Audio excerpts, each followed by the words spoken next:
né? Olha que Vocês lindo. vão ver uns dados novinhos bem legais. Lindado, você vai mostrar os preliminares, então. Bem bonito mesmo. Lindo. Sim, vou mostrar para vocês um negócio Lindo, bem né? interessante, que é para vocês ficarem com olhos bem felizes, Eu tô, encherem os já olhos tô e a gente babando aumentar. aqui. Já tô babando.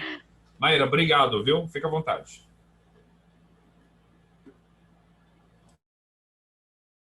Devagar, gente, mas vamos lá.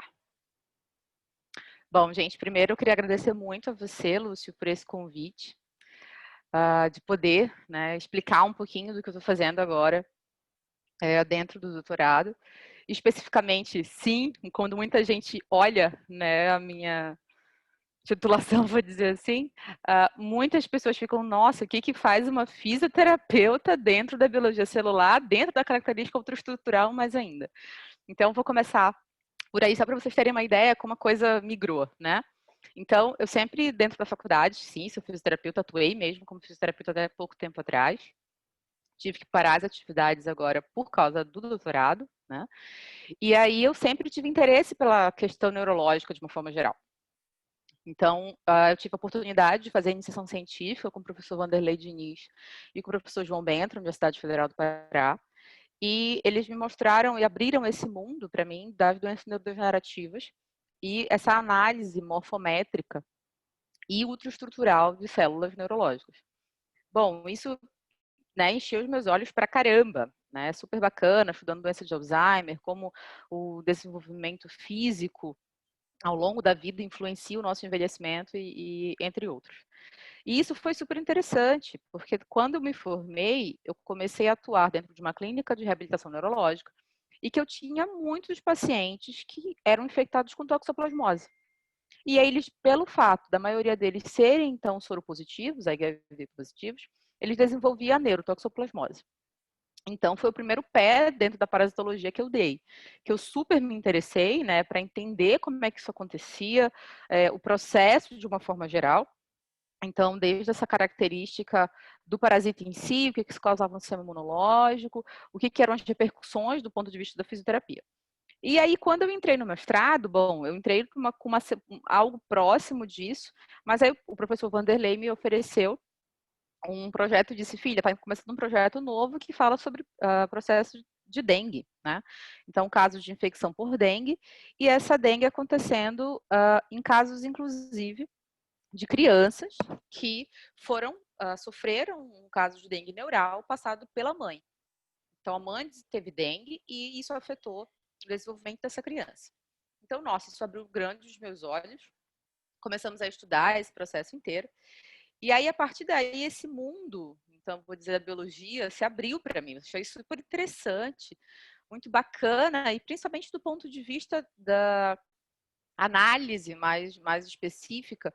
Então, a gente analisar a estrutura, como naquela época, aquele processo viral acontecia e assim sucessivamente. E aí, quando eu entrei no doutorado, eu queria muito fazer com o professor José Antônio, que é o meu atual orientador, no doutorado, dentro do Instituto Evandro Chagas, em Belém. E ele trabalhava com essa linha, então, de análise parasitológica. E eu disse, bom, vamos dar uma olhadinha nisso aí para ver se é legal. E eu gostei muito, absurdamente muito, mesmo porque, além de ser doutoranda, eu sou professora da Universidade do Estado. Eu trabalho no campus de Marabá, no interior do Pará, e eu dou aula justamente de anatomia, fisiologia, histologia e parasitologia. Então, o campo da parasitologia sempre me interessou, e eu entrei de cabeça nisso e estou e ficarei para sempre. Bom, e o que eu vou falar para vocês então, pessoal, tirando a parte da minha história aí? É justamente sobre essa biologia celular e ultraestrutural do gênero Cirília. Essa imagem que eu estou mostrando para vocês aí é justamente de um trofozoíta, né, do Cirília linggarese, que é o meu parasita de escolha nesse momento para trabalhar, e principalmente como a gente vai chegar tanto nessas imagens aí, como vocês estão vendo, super bonitas, até imagens mais bonitas, que a gente vai demonstrar para vocês mais para frente. Então, a gente precisa entender que, de uma forma geral, a gente tem o filopicomplexa constituído por um grande número de espécies de protozoários e que eles causam muitas doenças. Bom, essas doenças, elas são muito importantes do ponto de vista humano. Então, quando a gente pensa no plasmódio, no toxoplasma, porém, a gente também tem que pensar que os animais, de uma forma geral, répteis, peixes, anfíbios, aves, também são infectados por parasitas. E aí os mais conhecidos, os mais estudados, então como Eimeria, como Teleira, como Babesia, não nos torna, vamos dizer assim, apesar de que a doença humana é muito importante, a questão animal também, porque a gente sabe que a transmissibilidade entre os possíveis hospedeiros não necessariamente demoram tanto tempo como a gente achava, principalmente antigamente, né? E quando a gente pensa nisso, a gente está vendo isso agora com o Covid. Então, uma doença zoonótica que afetava apenas morcegos e que conseguiu fazer essa transmissão para os humanos. Então, quando a gente vai olhar para o processo filogenético, a gente percebe que a raiz dos apicomplexos, então ele tem uma grande gama de parasitas envolvidos, na verdade, de espécies envolvidas. Então, a gente tem, de uma forma geral, as gregarinas, né, que são parasitas do ponto de vista grandes, assim, né, microscópicos, a gente consegue observar eles a olho nu. A gente vai ter os criptosporídeos, de uma forma geral, que o principal dele, que a gente fala, é o Cryptosporidium, né, e principalmente o parvo, que afeta os humanos e que provoca doenças muito sérias. A gente entra na característica dos hematozoários, ou seja, que são os parasitas que infectam sangue. E aí a gente entra, então, no gênero do piroplasma, que tem como Babesia, como Teleira, e a gente vai entrar também nessa questão, por exemplo, dos hemosporídeos, como, por exemplo, de malária, dos plasmódios e os leucocitos 1. E aí a gente vai entrar um outro, né, grande filo, na verdade, que são os coccídeos. Quando a gente considera a questão dos toxídeos, a gente muito fala e estuda sobre coccídeos que formam cistos, como o toxoplasma, e principalmente alguns casos que são totalmente monoxênicos ainda, então apenas um hospedeiro. E aí a gente entra, no caso aqui, com a galera da Eimeria. E aí quando a gente entra aqui nos nossos alvos, que são as hemogregarinas, a gente vai perceber que normalmente a gente vai estar falando, então, sobre hospedeiros normalmente invertebrados e que também tem como seu vetor também hospedeiros invertebrados. Então, quando a gente vai olhar o ciclo de vida desses foxídeos, né, a gente vai perceber que, de uma forma geral, a gente vai começar que esse processo inicia-se, né, de uma forma dentro do hospedeiro, apenas como um processo de divisão. Ele vai, a partir de um segundo momento, vai começar a fazer um ciclo sexuado, e aí nesse ciclo sexuado, a gente obrigatoriamente vai ter uma questão de querer formar, então, um gameta masculino, um gameta feminino, e que, uma vez que o vetor suga desse hospedeiro, eles vão se dividir dentro do próprio processo, normalmente, né, quando é o caso das hemogregarinas, dentro das sanguessugas, dos intestinos das sanguessugas, e que eles vão evoluir, vamos dizer, para todos os outros estágios que a gente não consegue observar no hospedeiro vertebrado. Então, quando a gente fala disso, a gente está falando, então, normalmente da formação, a partir daí do cisto, que é a junção, então, do gameta masculino e do gameta feminino. Isso vai gerar, então, para a gente o processo de merogonia, que posteriormente vai gerar a gametogonia e vai chegar, então, no processo de fertilização e a criação do ocisto e a esporulação e a criação, então, de novas formas a partir daí. Então, o que a gente pode entender um pouquinho mais? Quando a gente fala sobre a invasão, né, dessas espécies especificamente, a gente tem que entender um pouquinho dessa interação parasita-hospedeiro. Então, como isso é formado, como, por exemplo, esses animais, né, então esses parasitas invadem essas células, né? Então, a gente vai perceber que, primeiro, a ultraestrutura, a sua forma celular de todas as hemogregarinas, né, independente se é do gênero Silíria, do gênero Desseria, ou inclusive do próprio termo hemogregarina, a gente vai ter algumas analogias muito próximas a outros tipos. Então, hoje em dia, o que a gente muito tem conhecimento de análise ultraestrutural é sobre o toxoplasma, que é essa imagem que eu estou mostrando para vocês aqui no canto inferior direito, que é justamente o Toxoplasma gondii. Então, como é esse parasita, né? Como é esse perfil? Então, a gente vai perceber que eles são sempre envolvidos por um complexo de membrana, São várias membranas, e a gente normalmente chama isso de película, o termo mais antigo. E essa película é formada, então, por 3 unidades de membrana. A membrana mais externa, que ela é contínua, ela é muito bem definida, e normalmente ela vai ter entre 80 e 90 ângustrons de espessura. A gente vai ter a camada média, que ela é muito indistinta, ela é muito pequena, né? Normalmente ela varia entre 5 a 70 ângustrons, isso vai depender da espécie. E a gente vai ter a nossa membrana interna, que ela é mais espessa e muito bem delimitada, e você consegue visualizar isso muito mais fácil. Então, normalmente, quando você vai fazer imagens disso, tanto que normalmente a gente mostra a membrana plasmática externa, né? E aí, normalmente, quando a gente, para não chamar apenas de interna ou de média, porque nem sempre isso é tão fácil, a gente chama isso de complexo de membrana interna. Então, nós temos o complexo apical, que ele é constituído por um conjunto de estruturas envolvidas no processo de penetração e na manutenção dos parasitas no interior da célula hospedeira. E aí a gente vai ter algumas estruturas em relação a isso. A gente vai ter o conoide, a gente vai ter as rópteras, os micronemas, os grânulos densos e o anel polar. Então, quando a gente observa nessa imagem, então o conoide a gente vê aqui em verde, de forma espiralada. A gente vai perceber, então, que as rópteras, nessa imagem ele não está mostrando. A gente vai ter também uma composição dos micronemas. E a partir, normalmente, quando a gente mostra a composição do anel polar, que é a parte mais superior, né? Quando a gente vai observar, então, uma imagem de microscopia de transmissão de um toxoplasma, a gente vai observar mais ou menos isso, né? Então, a gente vai observar aqui em cima os conoides, aquela estrutura em verde que a gente via, que está aqui representado.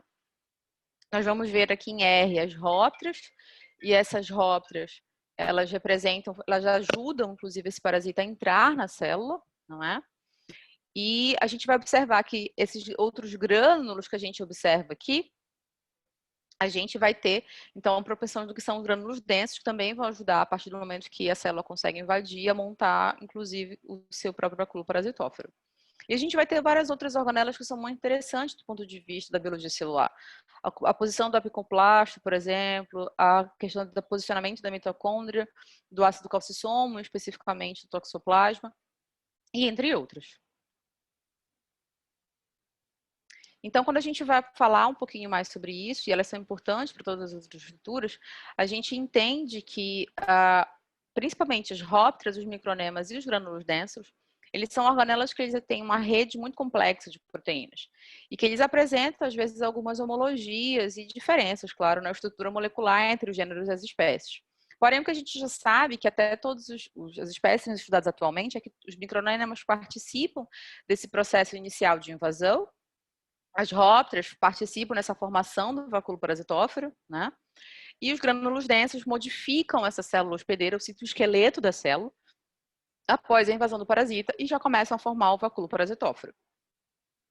Então, a gente obviamente tem dentro desse parasita outras, principalmente organelas, como a própria mitocôndria, o complexo de Golgi, o retículo endoplasmático liso e rugoso e o apicoplasto, que é um negócio bem interessante, que tem sido muito estudado, inclusive, hoje em dia, né, como uma forma para desenvolvimento de fármacos, você atingindo o apicoplasto e isso gerando a degeneração do parasita.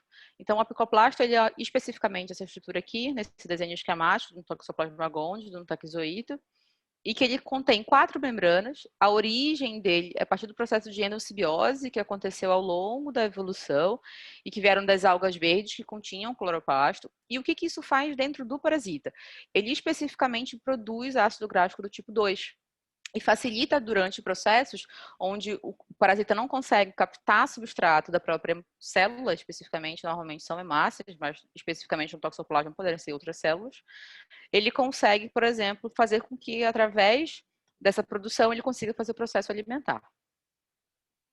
Então, bom, quando a gente chega nas nossas hemogregarinas, a gente tem que pensar que, então, ele também é um apicomplexo. E por ele também ser um apicomplexo, possivelmente ele vai ter estruturas, né, análogas, de repente, ao toxoplasma. Bom, quando a gente vai falar especificamente das hemogregarinas, né, e aí a gente está pensando exatamente nos peixes, bom, a gente tem interesses muito particulares sobre isso, porque nós temos a hemogregarinas, que a gente já sabe, tem de grande conhecimento, como a hemogregarina bigêmina, e que ela consegue infectar uma espécie muito grande de animais, de peixes principalmente, e principalmente aqueles de importância econômica, como o linguado, a cavala do Atlântico, e existem vários outros tipos, inclusive, de cavala que são infectados. E principalmente a gente percebe, por exemplo, especificamente sobre a hemoglobina bigêmina, é que ela consegue infectar facilmente, rapidamente, inclusive podendo levar a infecções de até 85% dos linfócitos e monócitos. Ou seja, a partir do momento que isso acontece, você já começa a ter possíveis repercussões para a vida do parasita. E a gente tem que pensar que, beleza, na teoria, a hemoglobina bigêmina não nos infecta. Porém, quem te garante que daqui a um tempo pode que isso aconteça, né?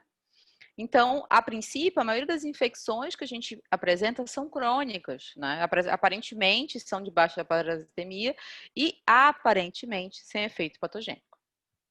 Porém, a gente não pode dizer isso com certeza, né?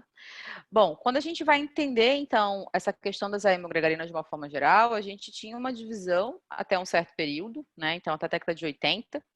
E a partir da década de 80, as hemogregarinas, né, a família, a Hemogregarinidae, era apenas a família a Hemogregarinidae.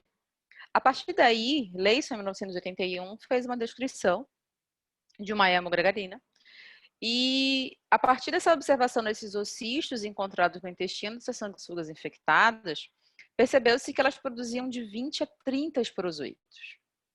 Bom, isso era incompatível com o descrito na literatura sobre outras hemogregarinas, que elas produziam apenas 8 esporozoítos. Então, foi analisado a partir daí e disse, bom, então a gente não está vendo mais uma hemogregarina, nós estamos vendo algo que parece uma hemogregarina, porém não é. A partir daí foram feitos, então, outros trabalhos em cima disso, né? E foi constatado, então, a criação de um novo gênero, a partir daí que foi chamado de Cirília. Bom, apesar de que o gênero, então, foi criado para descrever espécies, obviamente, né, de parasitas que infectam peixes de água doce e que são transmitidos por sanguessuga. A família, então, a Hemogregarinidae, a partir disso foi dividida, então nós temos o gênero Hemogregarina, o gênero Cirília e o gênero Desseria. Apesar de que essa criação só aconteceu a partir de 1981, a gente já tinha sido descritos outros casos de hemogregarina que elas foram depois realocadas. Então, a gente tem um caso de Cirília nili, que foi descrita a primeira vez por Wenham em 1909. Elas foram descritas em 2 peixes, né, então no bagre africano e na tilápia do Nilo. Infelizmente, a gente não consegue imagens desse parasita, por mais que a gente tente achar no Google, ou a gente tentar, inclusive, contactar o autor para tentar conseguir o artigo. Que é justamente para a gente poder fazer análises mais comparativas mais profundas, né? E aí a gente tem uma outra cirília que foi descrita, obviamente, antigamente como a hemogregarina ulcinata, e que depois foi realocada por Kahn em 1978. E ela foi descrita nos eritrócitos do sangue periférico, também no coração e no rim dos peixes. E aí foram de 2 peixes, do Licode lavalleii e do Licode vale. E também no intestino da sanguessuga da Johannesson. Porém, quando a gente vai analisar, as imagens que a gente obtém ainda, então, de micrografia, elas são imagens ainda que a gente não consegue observar características tão profundas do ponto de vista ultraestrutural. Você consegue analisar algumas estruturas, você consegue, por exemplo, ver dentro da própria hemácia o processo já, né, de esquizogonia, a divisão e a multiplicação. Porém, e aí aqui uma forma livre, né? Assexuada a gente não consegue dizer exatamente se isso é um macro ou um microgametócito, a gente supõe que é um macro, inclusive no próprio artigo ele cita. Porém, a gente perde em características mais específicas, né, como análises morfométricas de volume, de área, de alteração, por exemplo, do perfil de hemácia, entre outras características que hoje em dia a gente estuda. Então, a gente tem, vamos dizer, a hemogregarina mais recente, de certa forma descrita, que foi inicialmente descrita como a hemogregarina lignarese pelo Laveran em 1906, né? Ele descobriu isso na Angla. E, posteriormente, Leison fez uma caracterização um pouco mais elevada, um pouco maior, de certa forma, porque ele também descreveu, além dos estágios descobertos num peixinho nosso mussum aqui no Brasil, dos cibrancos marmorados, inclusive que ele é um peixe que acontece em outros locais do mundo. Ele também fez a descrição do resto do ciclo dentro da sanguessuga da Hemateria lúzea. Bom, a partir daí, a gente teve uma complicação, vamos dizer assim, na ciência, que, em 1926, Neve e Pinto fizeram a descrição do mesmo parasita sem saber que Lávera já tinha feito a descrição. Então, eles chamaram, né, de Hemogregarina gomez.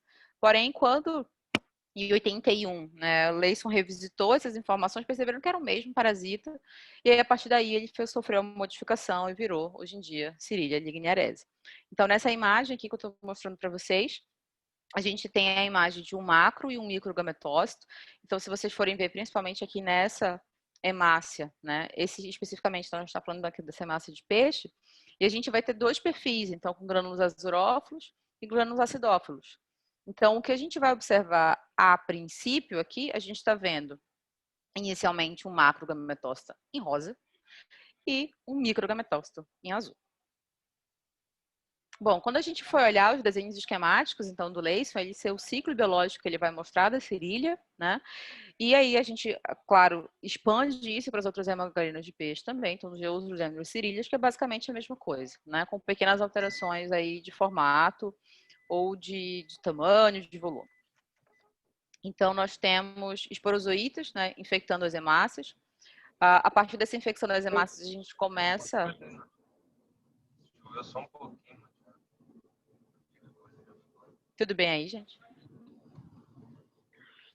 Então, a partir daí, a gente observa que existe, então, uma evolução das formas esporozoíticas até eles atingirem estágios mais maduros, né? Inclusive, eles interrompendo o processo de divisão para liberar já dentro do corpo do peixe, e daqui evoluindo, principalmente para estágios muito próximos, que vão levar processos esquizogônicos, né? E aí a gente vai ter divisões que entre processos de maturação entre um macro e um microgametócito. A partir do momento que a gente tem essa polaridade entre os gametas, e ocorre uma reinfecção, então, por uma sanguessuga, ela suga isso que está circulando no sangue periférico, e a partir daí a gente observa que dentro do próprio trato gastrointestinal da sanguessuga, a gente observa os outros estágios. Então, a gente realmente vai observar um esquizonte se formando com a produção de 20 a 30 esporozoítos, esse processo acontecendo, inclusive o processo de já evolução a partir daí para as glândulas salivares e já a permissão deles, a possível, né, localização deles já na glândula salivar para infectar um próximo animal. Então, eu vou falar um pouquinho para vocês agora exatamente do que eu estou fazendo, né? Então, eu trabalho especificamente com o professor José Antônio Picâncio Diniz Júnior, né, no Laboratório de Microscopia Eletrônica do Instituto Evandro Chagas. O meu tema é reconstrução ultraestrutural e tridimensional de protozoários Sirilia ganharese, obtidos do sangue de peixes da espécie Cymbrancos marmoratus, que é da região amazônica, né?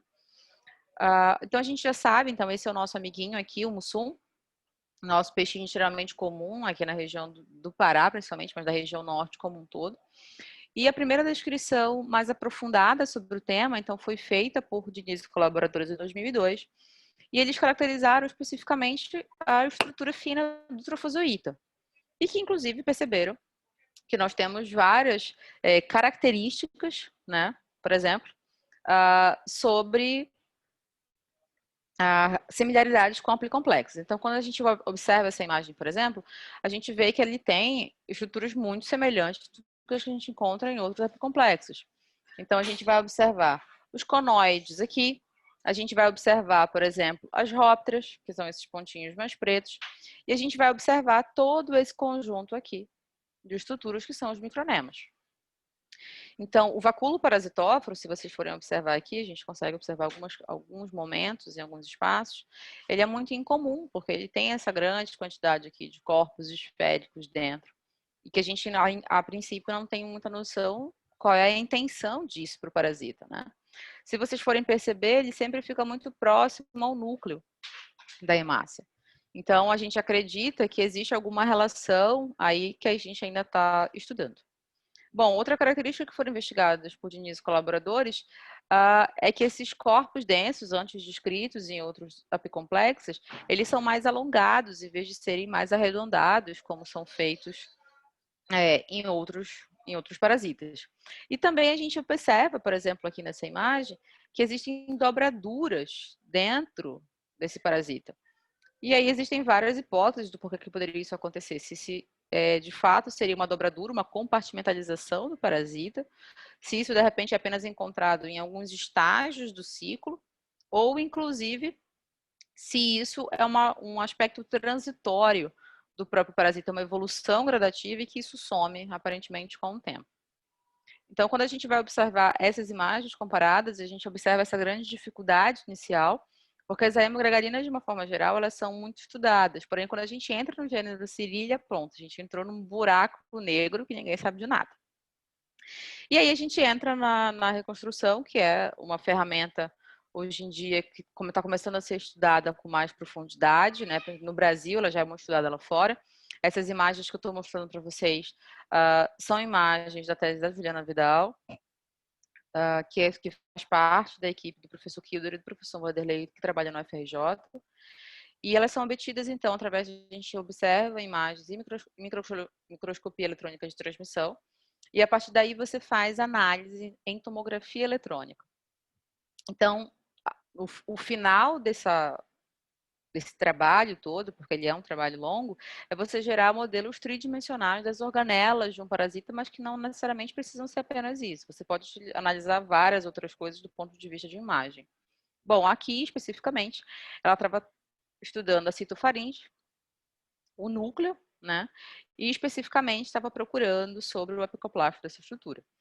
Então, a intenção disso daqui é você analisar diferentes tipos de células, é utilizar essa aplicação em abordagens tridimensionais e, principalmente, fazer com que a gente consiga vários perfis celulares e, a partir daí, a gente monte um modelo 3D, literalmente. Ou seja, você vai ver um parasita de todos os ângulos, de várias formas e em vários cortes.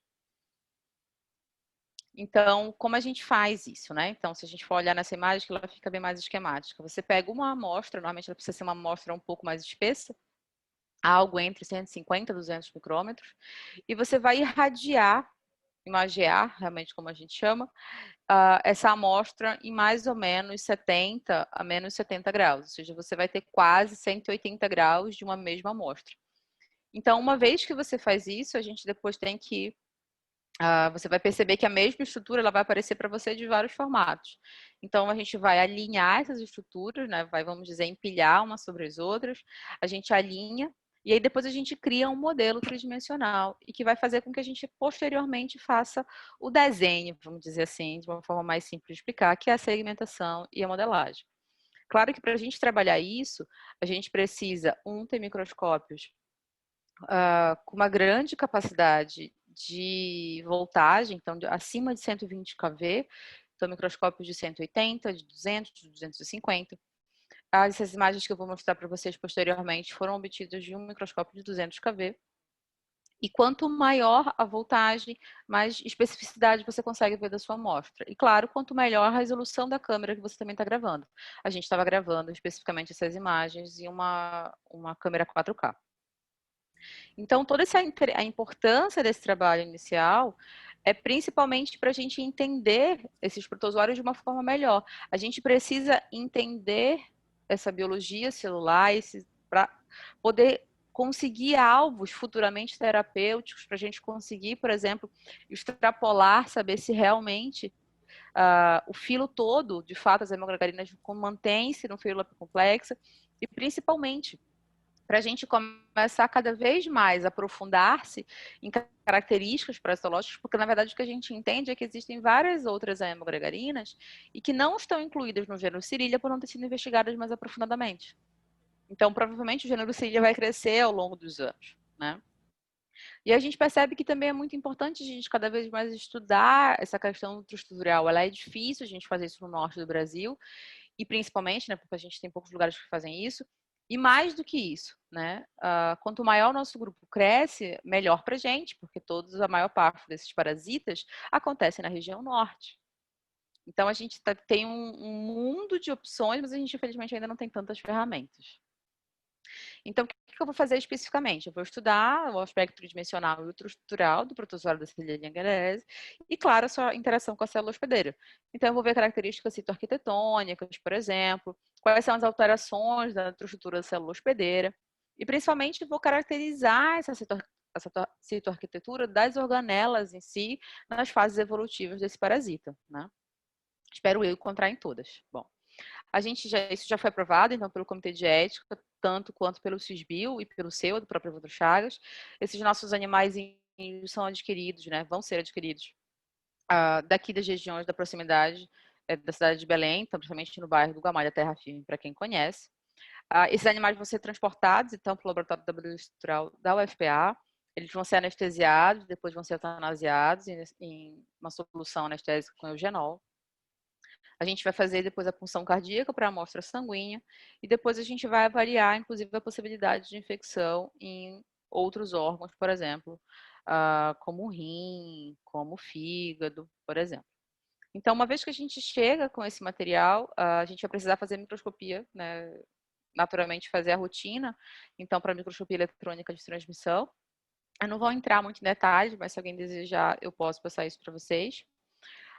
E aí, a partir de uma vez que a gente consiga essa fixação desse material, a gente, né, cria um bloquinho, então, em resina, e essa resina, então, feito cortes ultrafinos, né, no ultramicrótomo. E aí, a partir disso, analisada no microscópio eletrônico de transmissão. Então, quando a gente faz essa reconstrução, para que eu faça esse alinhamento, eu preciso fazer, então, cortes seriados. Ou seja, o mesmo bloco e vai seguir uma sequência. Então, é comum a gente obter entre 8 a 20 cortes seriados da mesma amostra, né? A partir disso, a gente passa para a grade de Formivar, ela é contrastada com uranila e com citrato de chumbo para poder fazer com que a gente tenha esse background real, realmente essa contrastação do perfil celular. E a partir disso, a gente vai agregar partículas de ouro coloidal. Então, que elas vão ser usadas como marcadores fiduciários, ou seja, que são os pontos reais para onde você vai considerar o alinhamento, para que eu consiga juntar e dizer para o programa, dizer, olha, essa estrutura é a mesma que eu estou vendo em todos esses cortes. Então, para fazer essa reconstrução e essa análise tridimensional, a gente usa o software iMold e Etomo. De uma forma geral, todos eles são inseridos dentro do iMold. E, principalmente, a gente observa que ele é um programa livre. Então, qualquer pessoa pode baixar no seu computador e, a partir de imagens, consegue fazer análises tridimensionais. Bom, esses já são os resultados parciais, são uma fotinha minha, lá em Caxambu, então, onde a gente teve nosso primeiro resultado, em 2018. E aí, essas são algumas dessas imagens que eu vou mostrar para vocês. Essa é uma das nossas pesquisadoras que são associadas ao trabalho, a professora Edilene Oliveira, da UFPA. E, bom, o que a gente observa, então? Então, essa forma que eu estou descrevendo e mostrando aqui para vocês é de uma cirília linearese e uma forma de macrogametócito. Então, a gente percebe que a partir daqui a gente tem, então, um vacúolo parasitóforo, né, único, né? E a gente percebe que existe uma espécie de dobradura aqui dentro, né? A gente conseguiu essa imagem, esse perfil ficou muito claro isso, ou seja, que o macrogametócito ele é muito maior que o vacúolo parasitóforo e por causa disso ele faz uma dobradura do seu complexo posterior. E a gente observa que ele, da mesma forma como foi descrito anteriormente, ele tem uma grande quantidade de micronemas, né? Porém, essa forma, ela apresenta uma característica interessante. Ele tem micronemas, e é diferente do toxoplasma, por exemplo, e que eles têm uma distribuição que ora é transversal, como a gente vê aqui nesse primeiro grupo, e ora é longitudinal, como a gente vê aqui nesse segundo grupo. E que isso é diferente da descrição de todos os outros apocomplexos que a gente tem. E aí a gente entra em vários níveis de pergunta. Nossa, por que precisa ter, então, um grupo de micronemas de uma forma, aqui eu tenho um outro grupo de outra forma, eu tenho outro agrupamento aqui, outro mais inferior, né? Então, tudo são perguntas para serem respondidas no futuro. Bom, a gente vai perceber, então, por exemplo, também que essa forma, então, do macrogametócito, ela vai apresentar, por exemplo, esses corpos esféricos aqui em branco, entre, né, então, a sua camada mais externa, da membrana plasmática, e suas camadas mais internas. Então, está entre, vamos dizer, o complexo de membrana interna. E a gente observa isso tanto próximo da região da dobradura, quanto a gente observa isso próximo do complexo anterior, né, próximo dos micronemas. Quando a gente vai analisar essa estrutura, então, e que isso antigamente, né, por características bidimensionais, eram apenas vistas como vesículos, né? E a gente, na verdade, depois da reconstrução, viu que isso não são vesículos. No fundo, isso são túbulos. Porém, a gente não conseguiu corte suficiente, né, para saber se de repente isso dá volta no parasita, se isso vai em alguma direção. A gente não consegue determinar ainda a origem disso, né? E aí a gente consegue perceber, inclusive, inclusive eu vou até voltar um pouquinho aqui para mostrar para vocês, essa estrutura bem aqui. Então, isso aqui é a hemácia, propriamente dita, né? E a gente observa essa estrutura que parece uma vesícula, então, externa. E essa aqui também, por exemplo, que parece que elas estão tocando o vacúolo parasitófero. A gente acreditava realmente que isso era uma vesícula. Bom, até a gente começar a fazer as análises ultraestruturais e a gente perceber características muito mais profundas, e que, na verdade, essa vesícula se funde em alguns momentos com o vacúolo parasitófero e em alguns momentos não. Quando a gente foi trabalhar com questões um pouco mais profundas, a gente chegou nessa imagem. Olhem com atenção. É um vídeo bem bonito. Então, mostra uma imagem do meu protozoário. E aí, a partir daí, um modelo da reconstrução tridimensional. E a gente vendo, então, que aquelas vesículas, na verdade, são estruturas tubulares. Elas se conectam ao vacúolo parasitófero, né, em algum momento, e se afastam de acordo com as características. Tudo isso a gente faz no programa do iMod, totalmente gratuito, tá, gente? E a gente vai perceber depois uma outra característica, que é esse perfil em específico. Parece como se fosse um filamento, vamos dizer, chegando próximo dessa estrutura maior, né, que parece também ser uma vesícula, e que, na verdade, quando a gente for analisar, na verdade, isso é uma rede tubo-vesicular. Então, a gente tem um perfil lamelar, como nós chamamos, muito mais estreito, fino, delgado, e a gente tem uma estrutura tubular muito maior. E, bom, aí a gente entra nas primeiras características, né? Porque a rede tubo-vesicular só é descrita em plasmódio. E aí, pá na cara da ciência, porque a gente agora vai descrever dentro de uma hemogregarina a mesma estrutura. Bom, essas são as referências das coisas que eu estava apresentando para vocês, e esses são todos os agradecimentos que a gente tem que fazer para que esse trabalho possa acontecer. Pelo CNPq, o Instituto Evandro Chagas, a Universidade Federal do Pará, a Universidade Federal do Rio de Janeiro, o próprio Centro Nacional de Biologia Estrutural e Bioimagem, que é o Senabio, e, claro, o próprio Instituto de Biofísica, né, que nos albergaram lá durante alguns meses, algumas semanas para a gente produzir esse material. E com isso é só. Acho que da minha parte, né? Ainda vai ter ainda a parte do Pedro. E, claro, se vocês quiserem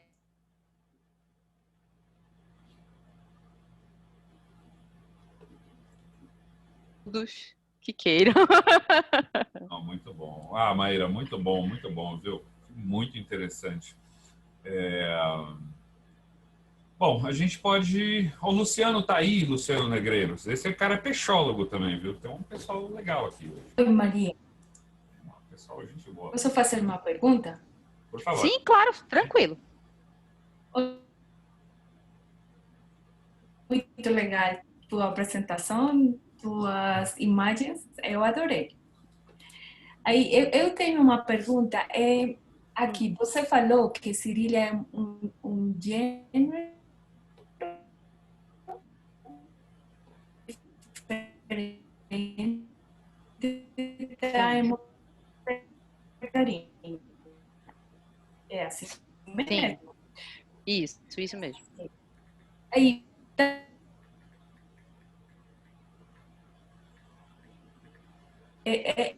o dimorfismo sexual é uma característica dos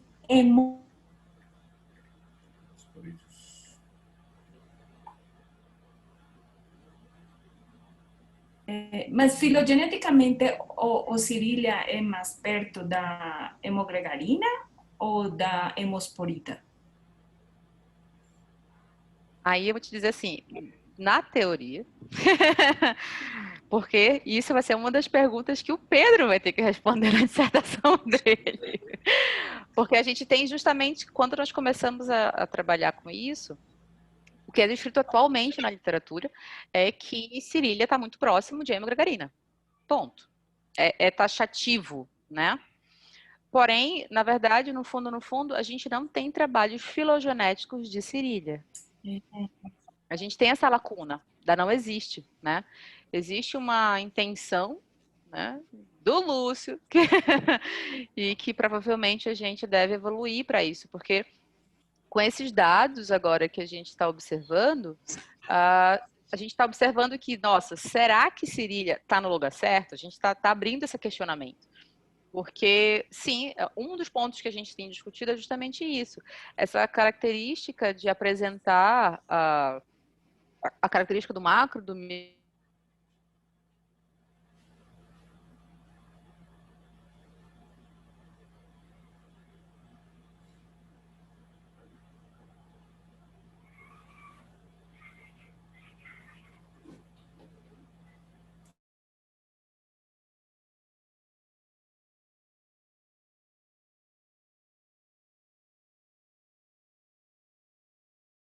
detalhes. Muito, à vontade. muito Inclusive, legal. vou até fornecer para vocês meu e-mail, meus contatos, que a gente pode ir se comunicando.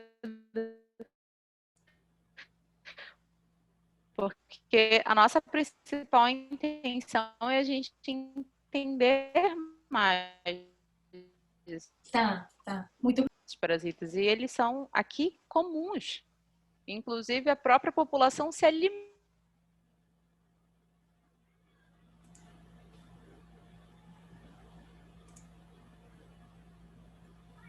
Oi, Maíra. A minha conexão aqui tá terrível. Oi. Terrível. Instável. A minha está mostrando assim, sua conexão está instável também. Espero que vocês tenham me entendido. Não, entendi. Deu para entender bem. E cara, eu adorei a maneira como geram as imagens, né? Eu achei muito interessante mesmo. É bem legal mesmo. Bem legal. Deixa eu perguntar uma coisinha rápida, assim, antes de passar para o Pedro. Qual o grau, por exemplo, de 0 a 10, tá? E 10 sendo 0 a 10, sendo 10 muito objetivo e 0 subjetivo. Qual o tamanho da interferência, qual o tamanho da objetividade? Porque na hora que você falou assim, olha, eu olhei essa estrutura, ela lembra, daí modelando, a gente... Até que ponto que a sua mão tempera, entendeu? Mais ou menos assim. Sim. Existe uma característica do programa que essa é uma característica muito interessante, que é o aprendizado de máquina, né? Então, que você consegue fazer o que a gente chama de segmentações automáticas. Você diz para ele, olha, isso aqui é essa estrutura, essa aqui é a mesma. E ele mesmo cria para você. E aí você, claro, né, tem que observar se ele está criando a mesma coisa, é evidente, né? E essa principal característica, né, é o erro do operador, né? Que é a sua própria manualidade, como a gente brinca, mas fala, é o resultado que eu quero criar, né? Pois é. Porém, quando a gente vai analisar isso, e é para isso que, obviamente, a gente tem que demonstrar todo esse videozinho justamente para você ir olhando o passo a passo, e não em várias profundidades do corte é a mesma estrutura, né? Você vê ela de acordo com a inclinação da máquina em formas um pouco diferentes. Então, eu não tenho como dizer para ele, programa, ó, não, essa estrutura não é essa bem aqui. Ele automaticamente dá erro e fecha o programa assim, bem root no seu rosto. Inclusive, artigos sobre análise ultraestrutural, eles perguntam, inclusive, isso. Você pega, forneça o material, né? Saber se essa segmentação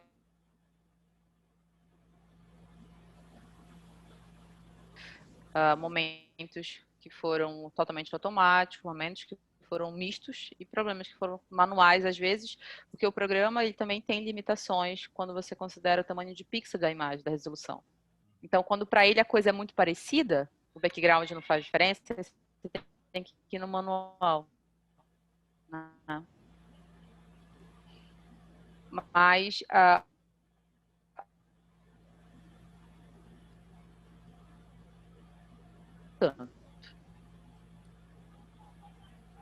e aí comecei a olhar e disse, sei lá, vou desenhar aqui esse troço. Bacana. Tava no meio, né, das estruturas que eu precisava desenhar, eu precisava entender, só que de uma forma geral, né? Que isso parece. E aí fui procurar na literatura, bater na literatura e beleza. A hemogregarina não tem, né? Análises ultraestruturais são muito poucas. E não mostrava nada. Eu digo, gente, que é isso? Aí começou aquele boom, né? Meu Deus. Bacana, vamos procurar. Bate todo mundo na literatura, o mais próximo é Plasmodium. Aí todo mundo, nossa, como é que uma hemogregarina que filogeneticamente está aqui, né, vamos dizer assim, e o plasmódio que está para cá e tem, enfim, N coisas aqui no meio. Eu digo, galera, não sei que é isso aqui que está aqui e está aqui. E não está aqui só, tipo, na minha amostra, tá em várias outras coisas. As pessoas apenas não deram mais atenção a essa estrutura, né?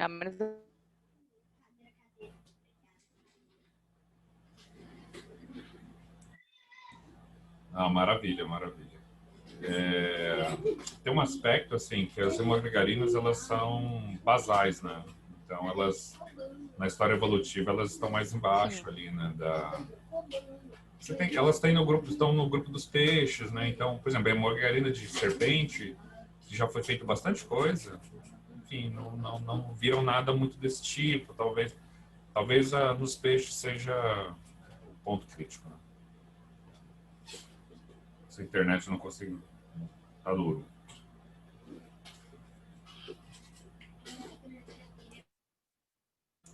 Essa internet tá difícil hoje.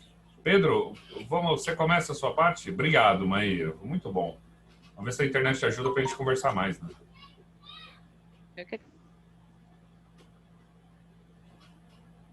Pedro, quando você quiser começar, fica à vontade.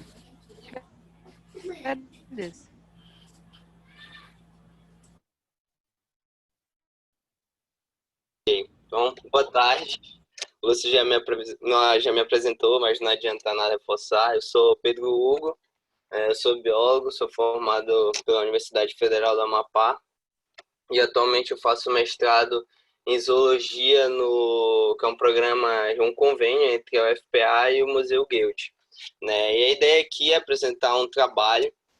Esse trabalho foi resultado do meu TCC. A priori, o objetivo do meu TCC era fazer apenas uma característica, né, de um parasito sanguíneo que a gente encontrou nesse peixe da foto aqui, que é popularmente conhecido como piramboia, cientificamente como Lepidosirum paradoxa.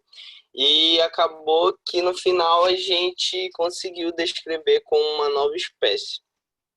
Né? Então, o título é Hemogregarina davisensis, né, que é o nome da nova espécie. Foi batizada em homenagem a Angela Davis. Mais justo do que homenagear ela. Né? Esse trabalho foi feito na Amazônia Oriental.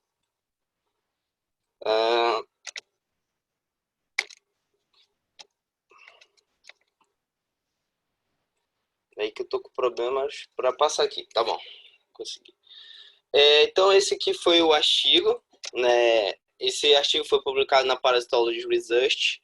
Teve a colaboração da Maria Regina Lucas, da Lucilene Odaia, deles é Patozon, que são o pessoal da Unesp. O Marcos Tavares Dias, que foi meu orientador de estágio aqui na Embrapa, e o meu orientador é Lúcio Viano. Bom,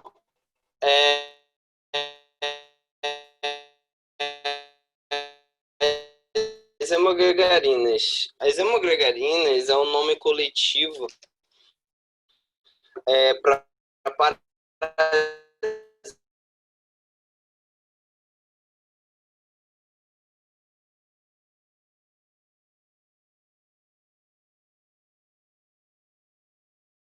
Hepatozoide.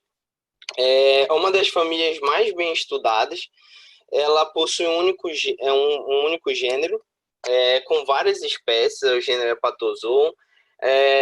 Esse gênero é encontrado em mamíferos, répteis e anuros. Não é encontrada em peixe. Na verdade, no início, alguns trabalhos no início atribuíram os parasitas encontrados em peixes ao gênero Hepatozoon, mas hoje a gente sabe que nenhuma das espécies, até o momento, né, das espécies de hemagrelinas em peixes são classificadas dentro desse gênero Hepatozoon. A outra família é a família Dactylosomatidae. É uma família com 2 gêneros, Babesiosoma e Dactylosoma. É uma família que é encontrada apenas em peixes e anfíbios, né? Poucas espécies são descritas para essa família. A família do estudo em questão é a família Hemogregarinidae. É uma família com 3 gêneros, né? O gênero Hemogregarina, Cirílida e Séria. Bom, esses gêneros eles são diferenciados por uma característica, que é a quantidade de esporozoítos produzidos durante a esporogonia. O gênero Hemogregarina produz 8 esporozoítos, o gênero Cirília entre 16 e 32. Entre 16 e 32 esporozoítos, e Deisseria produz mais 16 esporozoítos, né? Aí você fica me perguntando, mas você não falou que Cirília é entre 16 e 32? Na verdade, não tem nenhuma espécie do gênero Deisseria com ciclo de vida descrito. Então, isso é por completo. Então, isso tem uma incompletude nessa informação aí. Bom, quanto ao ciclo de vida, o ciclo de vida a ontogenia ela é proliferativa. Então, você tem ali um peixe em um determinado ambiente que ele já está infectado com um estágio que a gente chama de gametócito, né? E, porventura, uma sanguessuga ou um isópode da família Gnatidae, ele pode vir a parasitar esse peixe, né? E ele adquire esse estágio ontogenético, gametócito, certo? Ele vai para o tecido intestinal dessa sanguessuga ou desse isópode, e depois esse estágio se transforma em esporozoíto. O esporozoíto ele vai migrar para as glândulas salivares, né? E ali já disponível nas glândulas salivares, essa sanguessuga pode vir a infectar um outro peixe, né? Os esporozoítos vão ser transmitidos para a corrente sanguínea, e aí vai ter 2 etapas, né? Vai ter uma merogonia primária e uma merogonia secundária, sendo que uma ocorre nos órgãos, pode ocorrer no fígado, baço, e a outra ocorre no sangue, na circulação sanguínea, tá? Uma característica bem importante é que, bom, foi o Sidal que determinou essa característica, né? Que é a ausência de merogonia intraeritrocitária no gênero Deisseria. Então, você não encontra nenhuma espécie do gênero Deisseria fazendo merogonia intraeritrocitária. A gente não vai encontrar merontes nos eritrócitos. Bom, no Brasil, até o momento desse trabalho, existiam 3 espécies, que era a Deisseria mugile, né, de Taínia, Mugil platano, se eu não me engano, Hemogregarina platesse de linguado e Cirília lignierese, que foi muito bem explicado pela Maíra, né, que foi em Simbrancos. Na verdade, nenhuma dessas espécies aqui, elas, até o momento, né, no nosso estudo, nenhuma dessas espécies tem disponível dados moleculares. A gente não consegue sequências no GenBank dessas espécies. Tanto é que o nosso trabalho foi o primeiro a depositar uma sequência molecular de hemogregarina de peixe, né, no GenBank.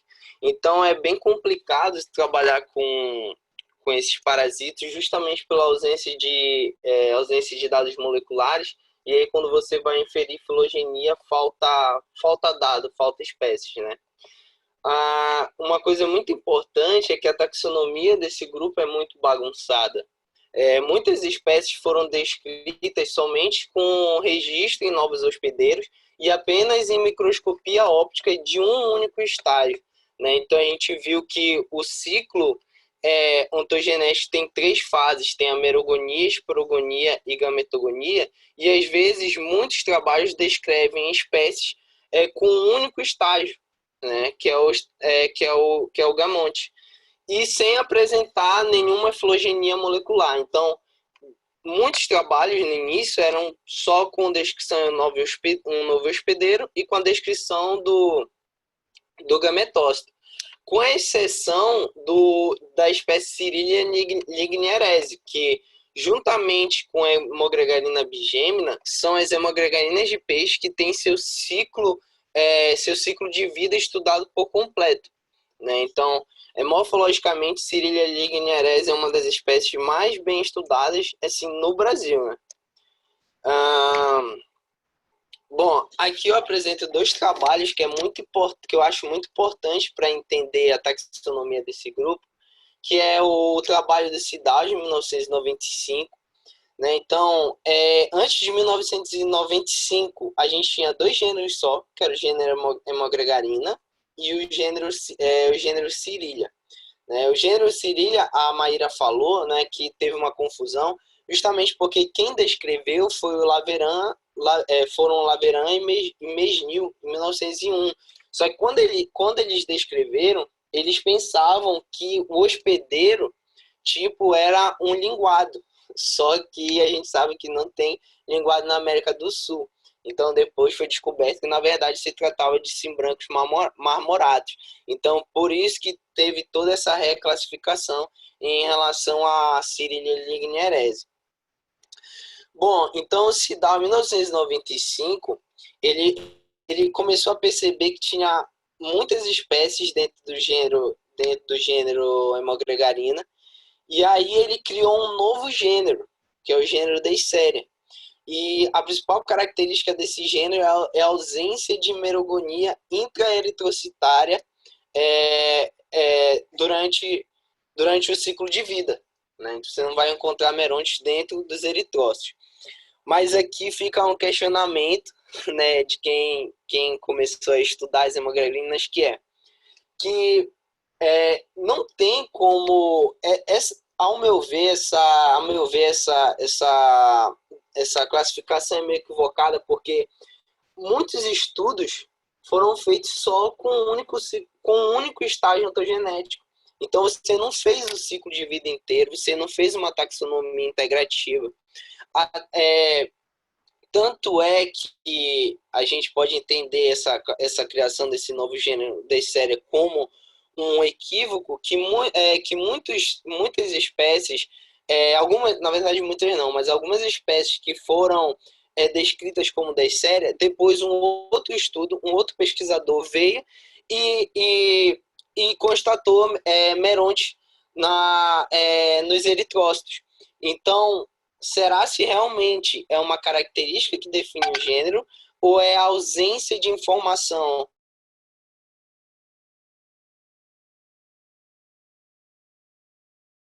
que você veio e descreveu erroneamente? Né? Um outro marco da bagunça dentro da taxonomia de Hemogregarinidae é justamente esse trabalho aqui. Esse trabalho é do Hayes e Smith. Ele foi publicado em 2019. Né? Foi o primeiro estudo a depositar uma sequência molecular de hemogregarina.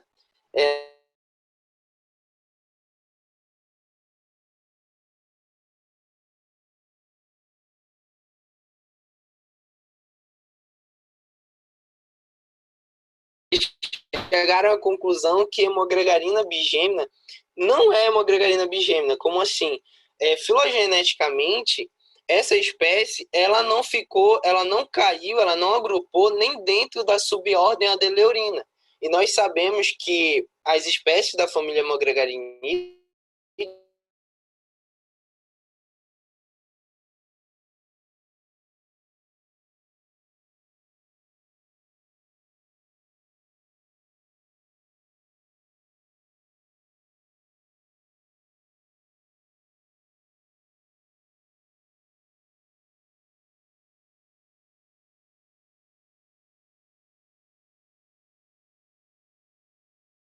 espécies mais bem estudadas, que tinham famílias de peixes, e se eu não me engano, que eu sempre anoto aqui, é 70 gêneros de espécies de peixe.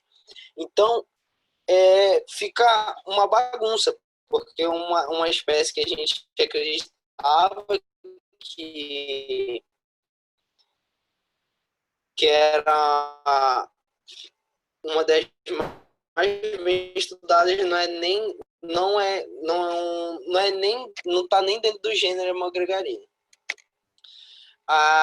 Bom, peixes pulmonados, né? Existem 3 espécies de peixe, né, na Austrália. Todos esses gêneros, eles são monotípicos, né? Existem apenas uma espécie para cada gênero, e a única espécie que ocorre na América do Sul é a Lepidosirem paradoxa. Nós dizemos que, que são peixes pulmonados, mas na verdade eles não têm um pulmão em si. Eles têm uma bexiga natatória adaptada para respiração atmosférica obrigatória. Né? Ele é um peixe bem característico, assim, ele é muito confundido com o mussum, mas ele é muito mais roliço, ele apresenta essa nadadeira peitoral filamentosa e uma nadadeira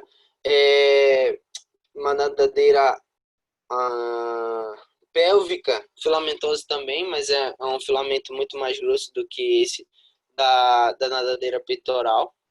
Ele tem um hábito ele tem um hábito de estivação, então geralmente durante o período seco ele faz uma abertura em um ambiente lamacento, fica dentro de um muco, ele pode ficar por meses lá. Bom, o estudo ele foi realizado na bacia Igarapé Fortaleza. É uma planície de inundação, então tem essa característica de ficar seco durante um período, durante uma estação do ano, e na outra ela enche, né? O local de estudo ele foi realizado aqui no município do estado do Amapá, que é o município de Santana, fica perto da cidade de Macapá. E o Igarapé Fortaleza possui uma extensão de 193 quilômetros quadrados e é um dos tributários do Rio Amazonas, bem que é o local da coleta no Ponto Preto. Bom, a amostragem do hospedeiro e a coleta de hemogregarinas. Foram coletados 4 espécimes, né, da espécie Lepidosirem paradoxa. Foram coletadas com pulsar e com linha de mão mesmo.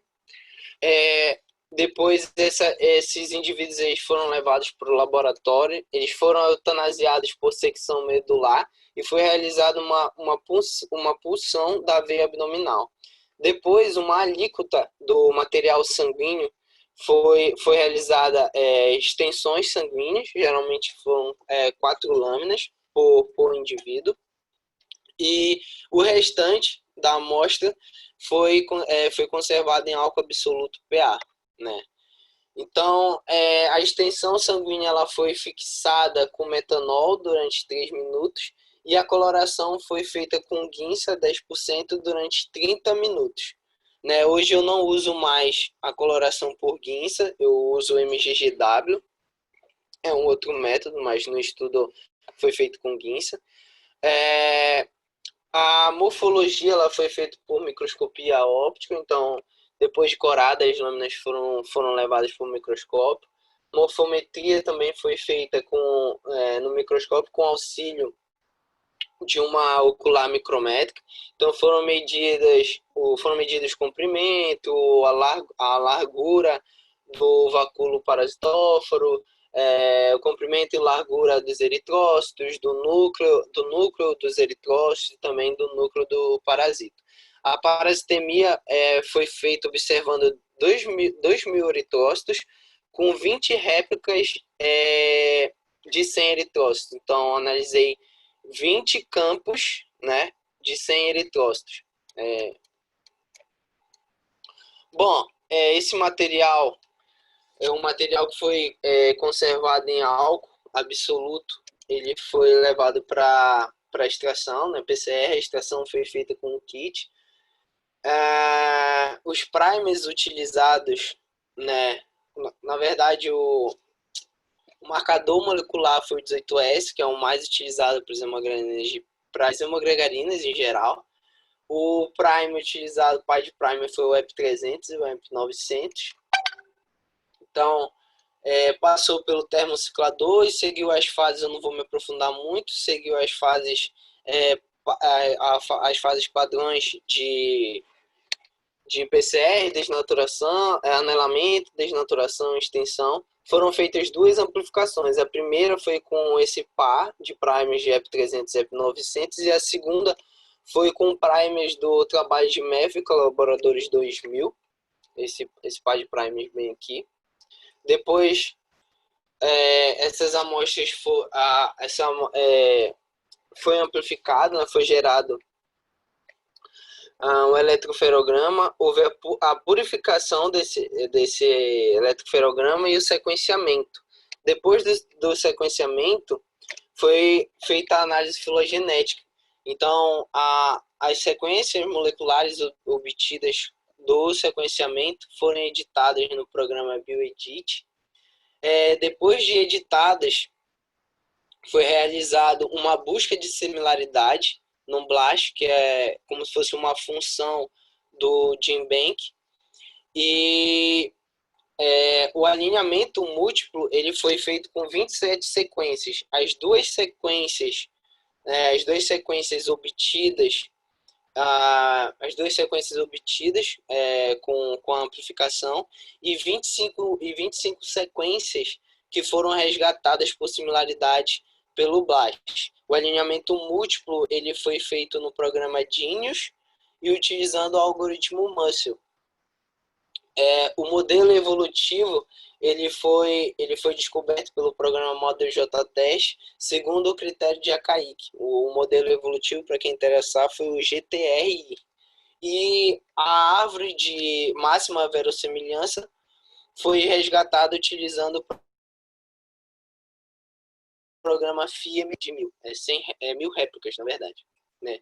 Não foi feito o particionamento dos dados, porque o marcador molecular foi 18S, e como é um gene ribossomal, não tem como fazer o particionamento dos dados por códon. Bom, resultados e discussão. Então, esse foi o parasito que a gente viu na lâmina. Até então a gente não sabia que se tratava de uma espécie nova. A gente encontrou um único estágio, que foi o estágio de gametócito, então a gente não fez o ciclo de vida completo. A gente também não encontrou o hospedeiro definitivo, que são as sanguessugas. E os gametócitos eles foram monomórficos, eles não variaram muito dessa morfologia que vocês estão vendo. O que variou muito entre os parasitas, entre os estágios, foi a concentração da cromatina, que em alguns estágios ela estava totalmente condensada e em outros ela estava descondensada. Geralmente esse parasita se apresentou largo, ele foi pouco curvado e apresentava um formato de feijão, certo? Ele, nesse caso, a gente não observou deslocamento do núcleo da hemácia, porque alguns parasitos de hemogregarina, eles são tão grandes que eles chegam a deslocar o núcleo da hemácia, o que não ocorreu aqui nesse caso. Aqui, só para nível de curiosidade, foi a morfometria, não vou me aprofundar muito, ficar falando as medidas, mas a gente comparou com todas essas medidas que nós encontramos, nós comparamos com todas as espécies encontradas no Brasil, Deisseria mugile, Hemogregarina platense e Cyrilia ligniarese, se distanciou muito da morfometria dessas espécies. Nós comparamos até com Cyrilia sp do trabalho da Natália Magro, que a gente acredita que seja uma nova espécie, mas como ela não chegou a fazer molecular, filogenia, não fez nada, só com morfologia ela não conseguiu descrever como uma espécie nova, mas a gente chegou a comparar também e não se assemelhava em nada. A prevalência foi de 100%, então todos os hospedeiros que nós coletamos tinham essa nova espécie. A parasitemia foi de 6 parasitos por 2.000 eritrócitos, variando de 1 a 28, com uma variação de 1 a 28. Bom, análise filogenética molecular. As duas amostras sanguíneas, elas foram PCR positivas. Nós utilizamos 2 amostras para análise de PCR. Foram isolados 2 clones e as sequências elas foram depositadas no GenBank. A busca por similaridade ela revelou 95% de similaridade com hemogregarinas de quelônio. Eu acho que eu esqueci de comentar, mas as hemogregarinas de quelônio elas são chamadas de hemogregarinas sem cistrito e as hemogregarinas de peixe são chamadas de hemogregarinas sem sulato, né? Como não havia sequência molecular de peixe depositada, a árvore ficou assim meio inusitada, né? Vocês vão ver quando eu apresentar mais lá na frente. E houve 98% de similaridade com a hemogregarina SP. Essa hemogregarina SP foi um estudo realizado nos Estados Unidos e é uma hemogregarina de quelônio, da espécie Macrocheilus temminck. E a nova espécie que a gente descreveu, Hemogregarina davisensis, ela agrupou com essa Hemogregarina SP, né, de quelônio, que é o que a gente não esperava. Né? Bom, aqui a filogenia. Então, a filogenia ela aqui mostra os grupos já bem estudados, Hepatozoide, né, Cariolizide. A família Hemogregarinidae que ela apresenta como ela se apresenta como monofilética. Aqui um ponto preto apresenta a nova espécie, Hemogregarina davisensis. Ela agrupou aqui perto com Hemogregarina SP. Foi um clado até bem robusto, 99 de bootstrap, foi até bem robusto.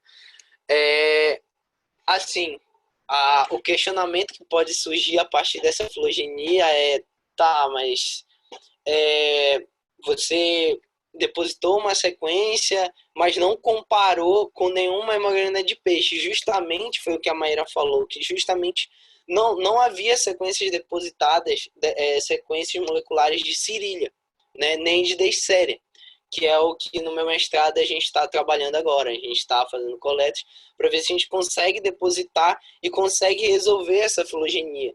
Né? Não tem como a gente dizer qual grupo é mais basal, se Cyrilia ou hemogregarina ou Deisseria, qual grupo é mais basal se a gente não tem sequências moleculares, né? A gente também não sabe, a filogenia molecular pode nos ajudar a saber se realmente as espécies que nós acreditamos serem do gênero Hemogregarina, será se elas não são do gênero Cyrilia? A gente não sabe, sem sequências moleculares não tem como saber. E como a descrição morfológica ela é bem negligenciada, ela é bem fraca, a gente não tem nem dados ultraestruturais, né? A Maíra apresentou, mas Cyrilia ligniarese é a única espécie assim, que apresenta dados ultraestruturais, então a priori fica bem complicado, né? Bom, a gente fez uma matriz de distância e a gente conseguiu perceber que a hemogregarina dehiscescens apresentou um p-valor de 1,9 em relação à hemogregarina SP de Macrocaddis temminck, daquela espécie de quelônio que eu tinha falado. Geralmente, a partir de 1%, a gente começa a considerar de praxe, né, trabalhando com hemogregarina, hepatozon, é de praxe reconhecer que a partir de 1% há uma variação específica ali, né? Então, a gente utilizou esse dado também para suportar a hipótese de que hemogregarina dehiscescens é uma nova espécie. A gente consegue ver aqui que, em relação às outras espécies de quelônio, a hemogregarina dehiscescens está bem distante, né? Apresenta 4,8% de distância de bases nitrogenadas, né? Considerações finais. Então, esse foi o primeiro estudo sobre a filogenia molecular, né, da família Hemogregarinidae em peixe. Faz-se necessária a edição de mais informações sobre a morfologia e os dados moleculares para a gente conseguir começar a poder fazer uma revisão taxonômica desse grupo. Está muito bagunçado.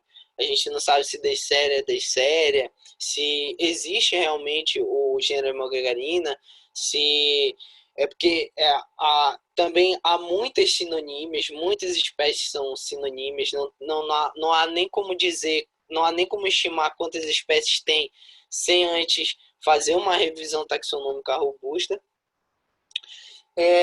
E também há uma necessidade de taxonomia integrativa, há uma necessidade de se descrever espécies por completo, fazer ciclo de vida, adicionar dados moleculares, morfologia tanto por microscopia óptica e tanto por ultraestrutura. Bom, gente, esse foi o trabalho que eu tinha para apresentar. Espero que eu tenha deixado mais dúvidas do que respostas para vocês, e se eu deixei passar alguma coisa na apresentação, vocês podem me perguntar agora. Pedro, obrigado. Maravilha. Você tira o compartilhamento, Pedroca, por favor? Já tirei. Obrigado. Caiu maneira. Rapaz, na hora que esse vídeo for lá pro ar no YouTube, o Mark Sidal vai ligar para você. Ele vai ligar para você uma fera. Você tá falando que o gênero... Vai ficar bravo. Maíra, você sabe por que chama Deisseria o gênero? Você sabe por que chama? Pior que o nome eu não sei. Você sabe, Pedro? Homenagem ao Décio, né? É homenagem ao orientador dele. É homenagem ao Sharon Décio. Homenagem ao Décio. Ao Décio. Você sabe por que chama? Você sabe por que chama Cirília? Por causa do Desser, né? É por causa do Décio. Homenageou o Décio. Você sabe por que chama Cirília? A de Cirília, não sei. Cirília, se eu não me engano, é em homenagem ao Graham Círio, que foi um pesquisador de malária, né? Algo assim. Foi o orientador do Lanson. É o Percival Garian Cyril. Cyril é o primeiro nome, né? Cyril. Por isso que ficou Cirília. A Maíra já pode ver um gênero para colocar para o nome do Antônio também. Né? Só para ele lá. Ai, ai. Eu acho que tem muitos pontos. Assim. Acho assim, hemogregarina existe, é um grupo muito basal, é um grupo que ocorre em peixes e pontualmente ali em répteis como quelônios também aquáticos.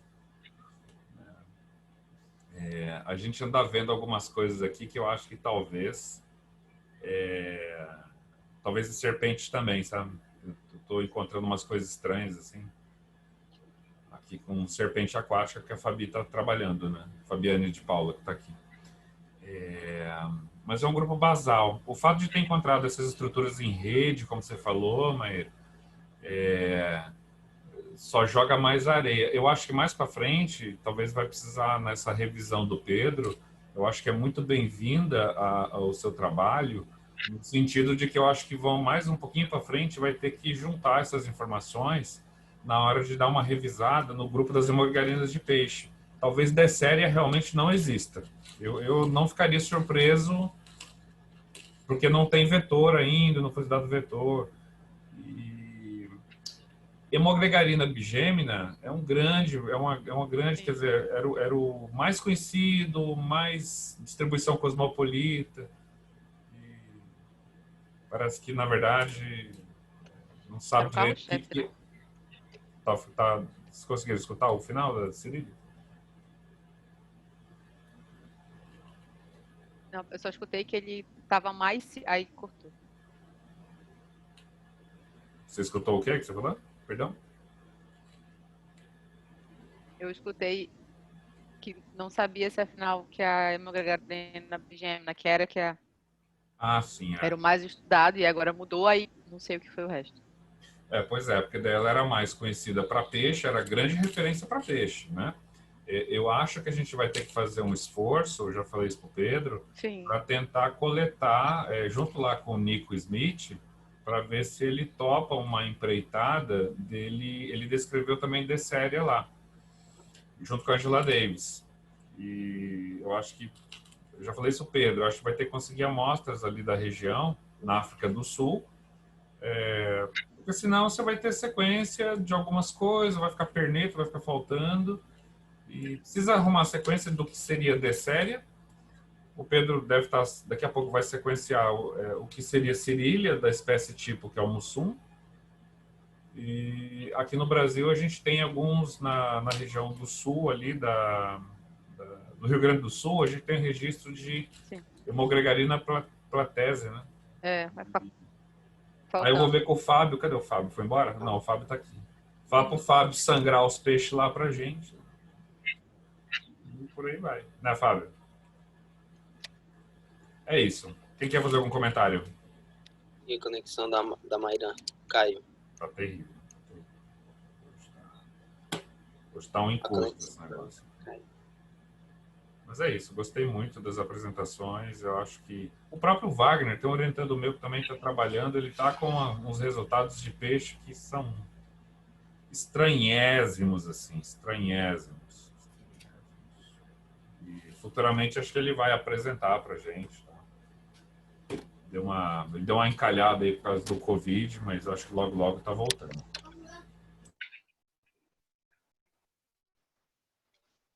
Pessoal, alguém quer comentar alguma coisa? O pessoal aqui só dando os parabéns. Estamos a postos. Não, tem muita coisa para fazer. Acho que a gente precisa de mais. Ninguém. Eu tenho. Ninguém. Então faz. Você vê se teve alguma... porque a gente teve aconteceu isso aqui, só que na hora que a gente ia pegar a sanguessuga, o pescador foi lá, esse bicho aqui, e jogou fora a sanguessuga. Esse bicho tá atrapalhando aqui o Vocês peixe. Deixa eu tirar perceberam essa sanguessuga e jogar nos fora. animais de vocês aí, exatamente,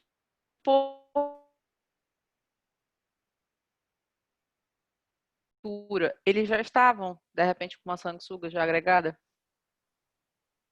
Olha, não, eu tive muito cuidado com isso, até porque as piramboias foram eu e um amigo meu, né, que me ajudou. A gente coletou e a gente tinha um cuidado. A gente pegava com anzol, colocava no pulsagem, colocava numa bacia branca, né, para dar esse contraste, que tem uma coloração meio escura esse bicho.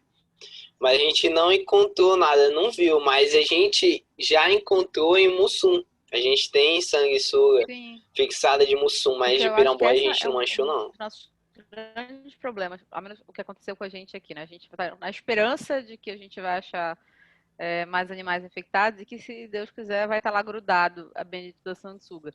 Porque uma das caracterizações que levantou-se essa discussão, porque a gente, como não tem análise ultraestrutural, né, elas são muito poucas, a gente tem o que tem falando muito sobre a hemogregarina bigêmina e está cheio de dúvida agora, né? Então a gente está tentando entender o resto do ciclo em estrutura e em ultraestrutura também. Porque se a gente mostra pela característica ultraestrutural que, beleza, está colocado aqui, mas primeiro, porque não tinha estudo filogenético, e pelas características ultraestruturais, realmente isso vai criar uma mudança taxonômica que, de fato, talvez as hemogregarinas sejam de volta diminuídas, né?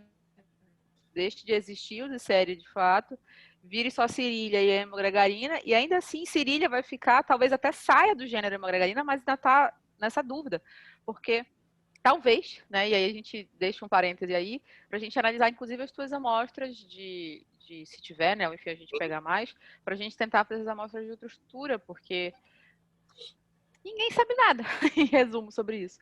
A gente não tem nem dados muito comparativos, porque as coisas não se assemelham muito. Bom, quanto às sanguessugas, a gente percebeu aqui que elas são muito pequenas, então tem que olhar com bastante cuidado. Elas não são grandes, então talvez você pode acabar perdendo elas. Eu estava até comentando com o Lúcio quanto à questão da estrutura, que eu acho que deve ser de praxe, assim, de boas descrições começarem a incluir estrutura, né? O que eu acho que você não vai conseguir distinguir muita coisa, mas acho que quando você for para outra estrutura, você vai conseguir ver bastante diferença. Por exemplo, você não tem para hemogregarina nenhum dado estrutural que eu saiba do gênero, né? Uhum. E na verdade vai ser meio uma decepção pro lenço, né? Porque se realmente não for ter que fazer uma revisão taxonômica pesada mesmo, quem vai deixar de existir é o gênero Cirília, né? Porque a hemogregarina é o gênero sério. Aí vai sair Cirília pra hemogregarina. Não, que é isso, Pedro? Eu vou cancelar a orientação amanhã, pô. Aqui, ó. Tem a foto do ídolo maior aqui, ó. Aqui, ó. Olha aí, né? Hemogregarina é o gênero sênior, então quem é o júnior é assim, ele vai deixar de existir. É verdade. Eu acho que vai deixar de existir você. Né? É você. Ninguém mexe com o imexível, o deus da proto. Não é assim, não. Vou mandar o Pedro coletar isso aqui, Pedro, ó, aqui para você. Oi, eu tenho... Eu não sei se Pedro ou Mayra pode me ajudar. Aí eu tenho uma dúvida. Quando você amostra os parasitas, eles têm uma cápsula, eu não sei, é cápsula ou é vacuolo parasitóforo? Você consegue identificar na microscopia eletrônica? Oi? O que es cápsula o es vacuolo parasitóforo? É vacuolo parasitóforo, Núbia. É? É. Você consegue ver até em microscopia óptica também. É. Tá, muito obrigada. O João... E lá que a Núbia tinha perguntado, não sei se durante a apresentação eu consegui responder. Na verdade, eu tenho umas perguntas assim. Infelizmente, eu não pude ver, não cheguei a tempo de ver a palestra da Maíra, cheguei já na palestra do Pedro, né? Pedro, quando tu falaste ali da questão de divergência, né, da existência do gênero Deisseria, tu falaste que o gênero Deisseria não teria...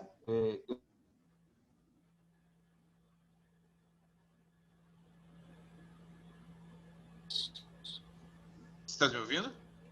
Você pode se aproximar um pouco mais do microfone? Um pouquinho mais do microfone. Agora tá ocupado. Oi, quando tu estavas falando do gênero Deisseria, tu mencionaste que ele não fazia esquizofonia no próximo? Oi? Cortou. Acho que ele está pedindo a diferenciação. Você fala como... Acho que ele está perguntando se... Como é que você caracterizou? Talvez, acho que é isso. Me escuta? Agora sim. Agora sim. Tá. Quando tu falaste do gênero Deisseria, tu mencionou que ele não fazia esquizogonia no eritrócito, foi Ou Sim. escutei. Tá.